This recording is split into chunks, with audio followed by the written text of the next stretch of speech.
2-3 நாளாகவே சோஷியல் மீடியாவில் எல்லோரும் பார்த்துருப்பீங்க.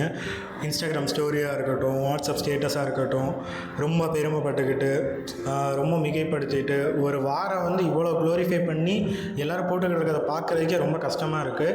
அதேமாரி நம்மளை சுற்றி உள்ளவங்க படித்தவங்க அவங்க எல்லாருமே அப்படி பண்ணுறது பார்க்குறதுக்கு இன்னும் ரொம்ப கஷ்டமாக இருக்குது. ஏன்னா இப்போ ஒரு ஆர்ட்டாக இருக்கட்டும், எஜுகேஷனாக இருக்கட்டும், இது வந்து நம்மளோட வரலாறை வந்து நம்ம ஒன்று படிச்சிருப்போம், இல்லை அதை வந்து ஒரு படமாக எடுத்து டாக்குமெண்ட் பண்ணி வச்சுருப்பாங்க. இதெல்லாம் எதுக்கு நம்ம வச்சுருக்கோன்னா, இந்த மாதிரி விஷயம் எல்லாமே திரும்ப நடக்கக்கூடாது, இந்த மாதிரி எல்லாமே நடந்திருக்கு, இந்த மாதிரி அறிகுறிகள்லாம் வந்துச்சுன்னா இந்த மாதிரி ஒரு மோசமான ஒரு விஷயம் வந்து நடக்க போகுதுன்னு அர்த்தம். அதனால் இது எதுவுமே ரிப்பீட் ஆகக்கூடாது அப்படின்றதுக்காண்டி தான் இதெல்லாமே நம்ம பார்க்குறோம், படிக்கிறோம், அதெல்லாமே பண்ணுறோம். இதை எல்லாமே கொண்டாடிக்கிட்டு இருக்கிற கூட்டம் ஒரு சைடு இருக்குது.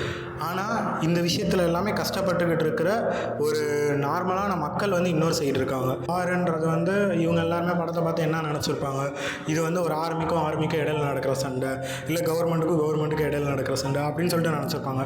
ஆனால் அதுதான் உண்மையான கண்டிப்பாக அது கிடையவே கிடையாது. ஏன்னா இதில் வந்து பாதிக்கப்பட போகிறது எல்லாமே நார்மலான சாதாரண மக்கள் தான்.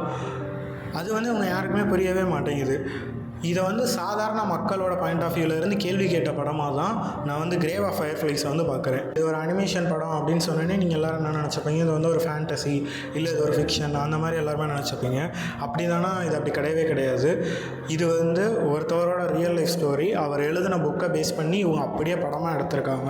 இந்த படத்தோட கதை வந்து எந்த டைமில் நடக்குதுன்னா, வேர்ல்டு வார் 2 கடைசி மாதத்தில் தான் நடக்குது. இது வந்து கோபே அப்படின்ற ஒரு சிட்டியில் நடக்குது. நமக்கு வந்து ஜப்பானில் தெரிஞ்சது வந்து 2 சிட்டி. அந்த 2 சிட்டியில் வந்து நியூக்ளியர் பாம்பு வந்து அவங்க ட்ராப் பண்ணாங்க. அங்கே வந்து லட்சக்கணக்கான மக்கள் வந்து இறந்தாங்க. ஆனால் மற்ற சிட்டிஸில் எல்லாமே என்ன நடந்திருக்கு அப்படின்னா, அவங்க வந்து ஃபயர் பாம் அட்டாக்ஸ் வந்து நிறையா நடந்திருக்கு. அந்த சிட்டிஸில் உள்ள மக்கள் எல்லாமே எவ்வளோ கஷ்டப்பட்டாங்க, ஒரு நார்மலாக அவங்க சாப்பாடு கிடைக்காம எவ்வளோ கஷ்டப்பட்டாங்கன்றத இந்த படத்தில் வந்து ரொம்ப பெயின்ஃபுல்லாக காமிச்சிருப்பாங்க. இந்த படத்தோட ஃபஸ்ட்டு 5 நிமிஷத்தில் வந்து ஒரு சீன் வரும். ஒரு சைரன் சவுண்டு கேட்கும். சைரன் சவுண்டு கேட்டோன்னே எல்லாருமே ஓடுவாங்க. எதுக்கு ஓடுறாங்கன்னா, எனிமீஸ் வந்து ஃபயர் பாம் அட்டாக்ஸ் வந்து பண்ண போகிறாங்க. அதுக்காண்டி இந்த மக்கள் எல்லாமே ஓடி அந்த பங்கருக்குள்ளே போய் இவங்களுக்கு எங்கே சேஃபாக இருக்கோ அந்த இடத்துல போய் இவங்க வந்து ஒளிஞ்சுக்கிற போகிறாங்க. அப்படி ஓடுறப்ப அந்த சீனை வந்து நீங்கள் பார்த்தீங்கன்னா அது வந்து ஒரு அனிமேஷன் படம் மாதிரியே இருக்காது.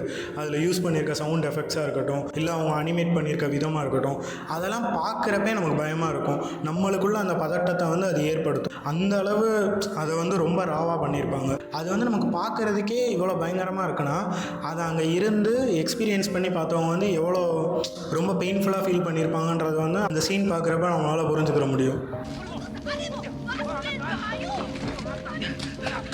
படத்தில் ரொம்ப முக்கியமான கேரக்டர் வந்து 2 கேரக்டர் தான். ஒன்று வந்து சைட்டா, இன்னொன்று வந்து செட்சுகோ. செட்சுகோ வந்து யாருன்னா சைட்டாவோட தங்கச்சி. இவங்க 2 பேருமே குழந்தைகள் தான். அவங்க வந்து ரொம்ப பெரியவங்கலாம் கிடையவே கிடையாது. படம் ஆரம்பித்த கொஞ்ச நேரத்துலேயே சைட்டாவோட அம்மாவும் இறந்துருவாங்க. ஏன்னா அந்த ஃபயர் பாம் அட்டாக்ஸ்னால அவங்க வந்து ரொம்ப சீரியஸான நிலைமைக்கு போயிடுவாங்க. இப்போ வந்து அவங்கக்கிட்ட வந்து ட்ரீட்மெண்ட் எடுத்துகிட்டு போகணுன்னா இங்கேருந்து அவங்க ரொம்ப கிலோமீட்டர் கூட்டிகிட்டு போகணும். இப்போ இதுக்கான போக்குவரத்துக்கு வந்து அப்போ வந்து இந்த மாதிரி வண்டிகள் எதுவும் இல்லைல்ல, அதனால அவங்கள கூட்டிகிட்டு போக முடியாது. அவங்க வந்து அங்கேயே இறந்துருவாங்க. இவங்க அம்மா இறந்ததுக்கப்புறம் இவங்க 2 பேருமே அவங்களோட ரிலேட்டிவ் வீட்டுக்கு போவாங்க. ரிலேட்டிவ் வீட்டில் வந்து ஒரு மரியாதையே இல்லாமல் ட்ரீட் பண்ணுவாங்க. ஏன்னா அது வந்து ஒரு வாரம் நடக்கிற சமயம் அப்படின்றப்ப அங்கே சாப்பாடோட விலை எல்லாமே ரொம்ப அதிகமாக இருக்கும். இவன் இந்த சின்ன பையன் வந்து எந்த வேலைக்குமே போயிருக்க மாட்டான். வீட்டிலேயே இருந்து அவன் தங்கச்சியை மட்டும் பார்த்துக்கிட்டு இருந்திருப்பான். அப்படின்றப்ப அவங்க வீட்டில் வந்து என்ன நினைப்பாங்கன்னா, இவன்கிட்ட அந்த காசை வாங்கணும்னு நினைப்பாங்க. இவனோட அம்மாவோட சேலையை விற்று அதில் வந்து இவங்களுக்கு சாப்பாடு கொடுக்கணும்னு நினைப்பாங்க. இந்த மாதிரி எல்லாமே நினைப்பாங்க. இதனாலே இவங்க 2 பேரும் என்ன பண்ணிடுவாங்கன்னா, அந்த சின்ன பையன் வந்து இந்த வீட்டை விட்டு வெளியே போயிடுவான். இப்போ இவங்க 2 பேரும் இந்த வீட்டை விட்டு வெளியே போய் ஒரு சின்ன பங்கரில் வந்து குடியிருப்பாங்க. அப்போ வந்து கண்டிப்பாக அவங்களுக்கு சாப்பாடு கிடச்சிருந்துருக்காது. ஏன்னா இவங்களும் நிறைய இடத்துல வந்து கேட்டு பார்த்து வந்திருப்பாங்க. யாருமே சாப்பாடே கொடுத்துருக்க மாட்டாங்க. அப்போ வந்து ஒரு கடைக்காரர்கிட்ட போய் கேட்பான். கேட்குறப்ப அந்த கடைக்காரர் என்ன சொல்லிடுவார்னா, உன்கிட்ட காசு இருக்கா அப்படின்னு சொல்லிட்டு கேட்பார். அவர் சாப்பாடு தரவே மாட்டார். அதனால் வேறு வழியே இல்லாமல் அந்த பையன் வந்து என்ன பண்ணுவான்னா, அங்கே இருக்கிற ஒரு தோட்டத்தில் வந்து காய்கறியை வந்து திருடுவான். அதை வந்து அந்த தோட்டத்தோட ஓனர் வந்து பார்த்து இவனை கட்டி வச்சு அடிப்பார். கட்டி வச்சு அடித்தோடனே போலீஸில் கொண்டு போய் கொடுப்பாரு. போலீஸ் வந்து சரி இவன் சின்ன பையன்தான், இவனுக்கு வந்து சாப்பிட எதுவுமே கிடைக்கல அப்படின்னு சொல்லிட்டு தான் அவன் திருடி இருக்கான் அப்படின்னு சொல்லிட்டு அந்த பையனை வந்து ரிலீஸ் பண்ணி விட்டுருவார். இதுக்கப்புறம் என்ன ஆகும்னா, இவன் தங்கச்சிக்கு வந்து ரொம்ப உடம்பு முடியாமல் போயிடும். இவன் வந்து ஹாஸ்பிட்டலுக்கு போவான். அதுக்கு வந்து இந்த டாக்டர் வந்து என்ன சொல்லுவார்னா, தங்கச்சிக்கு வந்து இந்த மாதிரி மால் நியூட்ரிஷன் இருக்குது, உன் தங்கச்சிக்கு வந்து நீ நல்ல சாப்பாடு கொடுத்தாலே போதும், உன் தங்கச்சி வந்து நல்லபடியாக திரும்ப குணமாயிரும் அப்படின்னு சொல்லிட்டு அந்த டாக்டர் சொல்லுவார். அப்போ வந்து அந்த பையன் அப்படியே கோவப்பட்டு கத்துவான், நீங்கள் வந்து சாப்பாடு கொடுன்னு சொல்கிறீங்க, இப்போ நான் சாப்பாட்டுக்கு யார்கிட்ட போய் கேட்குறது அப்படின்னு சொல்லிட்டு அந்த பையன் கத்துவான். கத்தி முடிச்சதுக்கப்புறம் அங்கே ஒரு சைலன்ஸ் இருக்கும். அந்த சைலன்ஸ் தான் நம்மளை வந்து ரொம்ப ஹர்ட் பண்ணும். ஏன்னா அந்தளவு ரொம்ப பெயின்ஃபுல்லான விஷயத்தை எல்லாமே இந்த படத்தில் வந்து அவங்க சொல்லியிருப்பாங்க, பேசியிருப்பாங்க.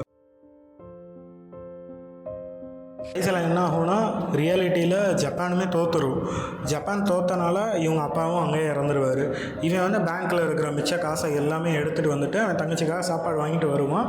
ஆனால் அந்த இடத்துல அவனோட தங்கச்சியும் உயிரோடு இருக்க மாட்டான். அவனோட தங்கச்சியை வந்து எரிக்கிறதுக்காண்டி பொருட்கள் எல்லாமே வாங்குறதுக்கு போவான். இந்த கடையில் வந்து இவன் போய் சாப்பாடு கேட்டானோ அதே கடையில் பொருட்கள் வாங்குறதுக்காண்டி போவான். அப்போ வந்து அவர் அந்த பொருட்களை வந்து அள்ளி அள்ளி கொடுத்துக்கிட்டு இருப்பார். அதெல்லாம் பார்க்குறப்ப என்ன மாதிரி இருக்கும்னா, அந்த வாருன்ற ஒரு விஷயம் வந்தனால ஒரு சொசைட்டியும் எவ்வளோ செல்ஃபிஷாக மாறிடுச்சு, இல்லை ரிலேட்டிவ்ஸ் வந்து எவ்வளோ செல்ஃபிஷாக மாறிட்டாங்க அப்படின்றதே அந்த படத்தில் ரொம்ப ஸ்ட்ராங்காக வந்து சொல்லியிருப்பாங்க.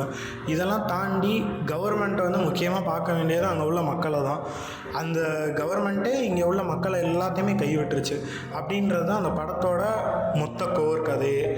இந்த படம் வந்து என்ன பண்ணியிருக்குன்னா, நார்மலாக இப்போ வந்து ஒரு படம் இருந்துச்சுன்னா இந்த மாதிரி ஒரு நாடு எங்களுக்கு இந்த மாதிரி பண்ணிட்டாங்க அப்படின்ற ஒரு கேள்வியை மட்டும் கேட்காம, அந்த சொந்த கவர்மெண்ட்டே அந்த மக்களுக்காக எவ்வளோ இது பண்ணியிருக்கு, அந்த மக்களை வந்து பார்த்துக்கிற வேண்டிய கவர்மெண்ட்டே அந்த மக்களை வந்து பார்க்காம விட்ருக்கு அப்படின்ற கேள்வியையும் இந்த படம் வந்து ரொம்ப ஸ்ட்ராங்காகவே கேட்டிருக்கு. இந்த படம் பார்க்குறதுக்கு முன்னாடி நம்ம பார்த்துருப்போம், நிறைய பேர் வந்து சொல்லியிருப்பாங்க இது வந்து ரொம்ப சோகமான படம், நம்மளால் ஒரு தடவைக்கு மேலே பார்க்கவே முடியாது அப்படின்னு சொல்லிட்டு சொல்லியிருப்பாங்க. இந்த படத்தில் வந்து ஏதோ ஒரு சீன் தான் ரொம்ப நம்மளை சோகமாக்க போகுது அப்படின்னு நினச்சா, இந்த படம் ஃபுல்லாமே நம்மளை வந்து ரொம்ப ஹர்ட் பண்ணிகிட்டே தான் இருக்கும்.